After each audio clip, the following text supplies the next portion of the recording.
देश की राजधानी में चल रहा किसान आंदोलन 1988 के बाद से सबसे बड़ा आंदोलन है। इस आंदोलन को 40 किसान संगठन चला रहे हैं, जिनमें से 31 अकेले पंजाब से हैं और बाकी संगठन हरियाणा, उत्तर प्रदेश और मध्य प्रदेश से हैं। कौन है ये किसान नेता जिन्होंने मोदी सरकार की नींद हराम कर रखी है, और कौन ये ऐसे नेता है जिन्होंने इतने शांतिपूर्ण ढंग से और एक ऑर्गेनाइज तरीके से इस आंदोलन को चला रहे हैं। इतने ऑर्गेनाइज तो आप और हम अपने व्यक्तिगत जीवन में भी नहीं हैं। इस आंदोलन में एक महत्वपूर्ण सवाल उठता है कि क्या अन्ना आंदोलन की तरह इससे भी कोई नेता निकलेगा। ये सवाल हम इसलिए पूछ रहे हैं क्योंकि अन्ना आंदोलन से अरविंद केजरीवाल निकले थे, जो कि अब तीसरी बार दिल्ली के मुख्यमंत्री हैं। तो क्या इन किसान नेताओं के बीच में भी कोई केजरीवाल छुपा हुआ है? इसी के ऊपर आज हम बात करेंगे और आपको सिलसिलेवार तरीके से बताएंगे कि कौन कौन है वो किसान नेता जो इस आंदोलन को शांतिपूर्ण तरीके से दिल्ली के अलग अलग बॉर्डर पर चला रहे हैं। इस आंदोलन में लगभग 3 लाख किसान शामिल हैं, जो कि टिकरी बॉर्डर, सिंघू बॉर्डर और पलवल और इधर जयपुर वाले बॉर्डर पर बैठे हुए हैं। तो इन सब के बीच में से कौन ऐसा नेता हो सकता है कि जो दिल्ली में हुए अन्ना आंदोलन में से निकले अरविंद केजरीवाल की तरह एक नेता के रूप में उभर कर सामने आ सकता है। नमस्कार, मैं हूं आदेश रावल। देश की बात में आज हम बात करेंगे कि किसान आंदोलन के बीच में कौन है केजरीवाल। सबसे पहले बात करते हैं भारतीय किसान यूनियन के महासचिव जगमोहन सिंह की। जगमोहन सिंह 64 साल के हैं, एक छोटे किसान हैं जो 3 दशक पहले आंदोलनकारी बने थे, यानी किसान संगठन से जुड़े थे। 1993 में जगमोहन सिंह ने कोऑपरेटिव्स की सरकारी नौकरी छोड़ी और किसान आंदोलन के साथ काम करना शुरू किया। इनके पास 5 एकड़ ज़मीन है जिसे वो ठेके पर देते हैं, ताकि उनका जो समय है, उनका जो पूरा फोकस है, वो इन किसान यूनियन के साथ बना रहे। तो जगमोहन सिंह एक ऐसे किसान नेता है इन 40 संगठनों के बीच में से, जो कि इस संगठन को शांतिपूर्ण तरीके से और एक ऑर्गेनाइज तरीके से चलाने में मदद कर रहे हैं। हम आपको आज 6 ऐसे नेताओं के बारे में बताएंगे जो इन किसान आंदोलन के पीछे खड़े हैं और जो इनकी रीढ़ की हड्डी हैं, जिस तरीके से 1 महीने से ये प्रोटेस्ट दिल्ली की देश की राजधानी में चल रहे हैं। दूसरे किसान नेता हैं हरियाणा के कुरुक्षेत्र जिले से आने वाले गुरनाम सिंह चन्हूनी। चन्हूनी 64 साल के हैं और यही वो नेता है जिन्होंने ये 3 कानून पास होने के बाद, जब संसद में सरकार ने एक कानून पारित कर दिए, तो लोगों को इकट्ठा करना शुरू किया। 2008 में गुरनाम सिंह चन्हूनी ने जब मनमोहन सिंह की सरकार थी, किसान कर्ज माफ़ी को लेकर आंदोलन चलाया था और उसके बाद इन्होंने कई सारे ऐसे आंदोलन चलाए जिसमें ये काफ़ी सफल रहे। इनके विरोध करने के अलग तरीके बताए जाते हैं कि ये सड़क पर आलू फेंक कर और कमीज उतार कर भी प्रदर्शन करने के माहिर माने जाते हैं। इसके अलावा हाल ही में जब हरियाणा सरकार ने पिछले साल 2019 में जब सूरजमुखी की फसल को, किसानों की जो फसल थी उसको लेने से इनकार कर दिया, तो ये अपने समर्थकों के साथ पानी की 80 फीट की टैंकी पर चढ़ गए और इन्होंने वहाँ विरोध प्रदर्शन शुरू किया और तभी नीचे उतरे जब सरकार ने इस बात का आश्वासन दे दिया कि वो MSP पर किसानों की सूरजमुखी की फसल खरीदने वाली हैं। तो गुरनाम सिंह चन्हूनी ज़्यादातर सिंघू बॉर्डर पर रहते हैं, जो कि दिल्ली को चंडीगढ़ से जोड़ता है, और वहाँ बहुत ज़्यादा संख्या है जो पंजाब से आए हुए हैं उन लोगों की, जो किसान वहाँ बैठे हुए हैं उन लोगों की। और गुरनाम सिंह चन्हूनी अपने आप में एक किसान आंदोलन के बड़े नेता हैं जो कि इस आंदोलन को चला रहे हैं। तीसरे नेता हैं पंजाब के मनसा जिले के रहने वाले महेंद्र सिंह। महेंद्र सिंह पिछले 23 साल से किसान संगठन के लिए काम कर रहे हैं और इनके ऊपर 18 केस दर्ज हैं, जिसमें रेल रोको और जेल भरो जैसे आंदोलन शामिल हैं। महेंद्र सिंह हमेशा कहते हैं कि मेरी पूरी ज़िंदगी किसानों के नाम समर्पित है, चाहे मेरे ऊपर 100 केस भी कोई कर ले। इनके पास 21 एकड़ ज़मीन है और महेंद्र सिंह जो है वो काफ़ी एक्टिव नेता है इस पूरे आंदोलन के, और पंजाब के मनसा जिले से इनका संबंध है। चौथे नेता हैं भूपेंद्र सिंह लोंगावाला। लोंगावाला महज 35 साल के हैं और किसान यूनियन के साथ पिछले 2 साल से काम कर रहे हैं। इनके परिवार के ऊपर 7.5 लाख रुपए का कर्ज है और महज 2 एकड़ ज़मीन है।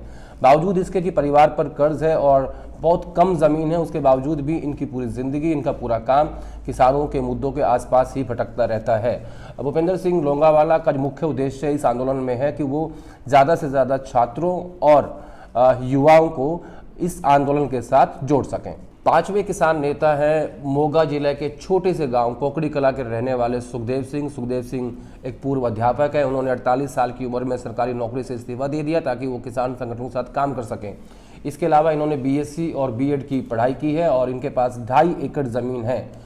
लेकिन इसमें महत्वपूर्ण बात यह है कि सुखदेव सिंह ने 1978 में आंदोलन किया जिसमें जो अध्यापक परमानेंट नौकरी पर नहीं थे उनको सरकारी नौकरी मिले, परमानेंट नौकरी मिले, और उसके लिए वो 75 दिन तक पंजाब की जेल में भी रहे। सुखदेव सिंह भी इन नेताओं, तमाम नेताओं के बीच में एक ऐसी कड़ी हैं जो इस आंदोलन के पीछे एक मजबूत नेता की तरह खड़े हुए हैं। अब आपको थोड़ा सा इन संगठनों का इतिहास बताते हैं। पंजाब खेतीबाड़ी यूनियन 1978 में बीकेयू, भारतीय किसान यूनियन बन गई। बीकेयू 1982 में टूट गई, जिसे किसान नेता महेंद्र सिंह टिकैत ने 1986 में फिर से खड़ा किया और 1988 में दिल्ली में इंडिया गेट के पास बोट क्लब पर एक ऐतिहासिक उत्तर भारत का सबसे बड़ा किसान आंदोलन हुआ जिसने उस वक्त की सरकार को हिला दिया था। लेकिन आज ये किसान जब दिल्ली कूच कर रहे थे तो इन्हें बहुत सारे रास्तों में रोकने की कोशिश की। हरियाणा पुलिस ने कोशिश की, दिल्ली पुलिस ने बॉर्डर पर ही रोका हुआ है। इन किसानों की मांग थी कि वो दिल्ली में कहीं भी बैठकर अपना प्रदर्शन करना चाहते हैं, लेकिन सरकार ने अनुमति नहीं दी और हालत ये है कि दिल्ली से चंडीगढ़ जाने वाला हाईवे वो ब्लॉक है, दिल्ली से जयपुर जाने वाला हाईवे वो ब्लॉक है, और जो दिल्ली से यूपी को जोड़ने वाला हाईवे वो ब्लॉक है, और दिल्ली से जो फरीदाबाद और पलवल जाता है वो भी हाईवे ब्लॉक है। लेकिन 1988 में सरकार ने अनुमति दे दी थी और उस वक्त 5 लाख किसान इंडिया गेट के पास बोट क्लब पर इकट्ठा हुआ था। लेकिन आज की सरकार इन्हें अनुमति नहीं दे रही है, बल्कि इन किसानों को लेकर कई तरह के नाम दिए जा रहे हैं कि इनको पाकिस्तान का सपोर्ट है, ये खालिस्तानी है, इनको चीन का सपोर्ट है। तो कई सारे ऐसे कोशिशें हुई हैं कि किसी तरीके से इस किसान आंदोलन को कमज़ोर किया जाए, लेकिन फिलहाल किसान जो है वो अपनी बात पर डटे हुए हैं कि तीनों बिल वापस लें तभी वो हटेंगे, और सरकार अभी पीछे हटने को तैयार नहीं है। कृषि मंत्री नरेंद्र सिंह तोमर ने ये साफ कर दिया है कि हमारे प्रधानमंत्री नरेंद्र मोदी किसी के दबाव में आकर इन बिलों को वापस लेने वाले नहीं हैं। हालांकि ये भी कहा है कि हम बातचीत के लिए तैयार हैं। कल 30 दिसंबर को दिल्ली के विज्ञान भवन में किसानों और सरकार के बीच एक बार फिर बातचीत होगी। कृषि सचिव विवेक अग्रवाल ने चिट्ठी लिखकर 40 किसान संगठनों को आमंत्रित किया है। हालांकि प्रधानमंत्री अपने हाल के संबोधन में ये बात साफ कर चुके हैं कि क्योंकि किसानों को बिचौलियों से छुटकारा दिलाना है और उनकी बेहतरी के लिए कानून बनाए गए हैं। और कई नेताओं का जिक्र भी किया कि कांग्रेस हो या शरद पवार, वो भी इनको लेकर पहले मांग कर चुके हैं लेकिन इम्प्लीमेंट नहीं कर पाए थे। दूसरा, 25 दिसंबर को जिस दिन अटल बिहारी वाजपेयी का जन्मदिन था, उस दिन प्रधानमंत्री ने किसान सम्मान निधि के तहत 9 करोड़ किसानों के खाते में 18,000 करोड़ रुपए डाले, यानी एक किसान के खाते में 2,000 रुपए भेजे गए। हालांकि ये स्कीम 2019 में लोकसभा चुनाव से पहले शुरू हुई थी, जिसमें किसान सम्मान निधि के तहत एक किसान के खाते में 2,000 रुपये एक किश्त यानी 3 किश्तें भेजनी हैं, जो कि कुल 6,000 रुपये सालाना बैठता है। लेकिन इस बार ऐसा क्या हुआ कि जो स्कीम, जो योजना 2019 से पहले चलती आ रही थी, तो इस बार इतना प्रचार क्यों किया गया? उसे एक इवेंट में कन्वर्ट किया गया और जोर शोर से उसका प्रचार किया गया और कहा गया कि देखिए हमने किसानों के खाते में 2,000 रुपये भेज दिए हैं। इसके विरोध में कांग्रेस ने कहा कि सिर्फ 9 करोड़ किसानों के खाते में ही क्यों पैसे भेजे गए, जबकि देश में 14.5 करोड़ किसान हैं, उन्हें क्यों उस लिस्ट से बाहर रखा गया है। दूसरा, सरकार को ये लगता था कि किसान सम्मान निधि के प्रचार से हो सकता है कि किसानों में कुछ राहत हो, वो उठने को तैयार हो जाएं कि सरकार उनके खाते में पैसे भेज रही है, लेकिन ऐसा कुछ भी नहीं हुआ। किसान अभी भी अपनी उन तीनों मांगों पर अड़े हुए हैं। कल जब बैठक होगी तो उसमें भी, हालांकि सरकार इस बात को लेकर ज़रूर मान रही है कि वो अमेंडमेंट्स कर सकते हैं, लेकिन अमेंडमेंट्स के ऊपर किसान संगठन राजी नहीं है।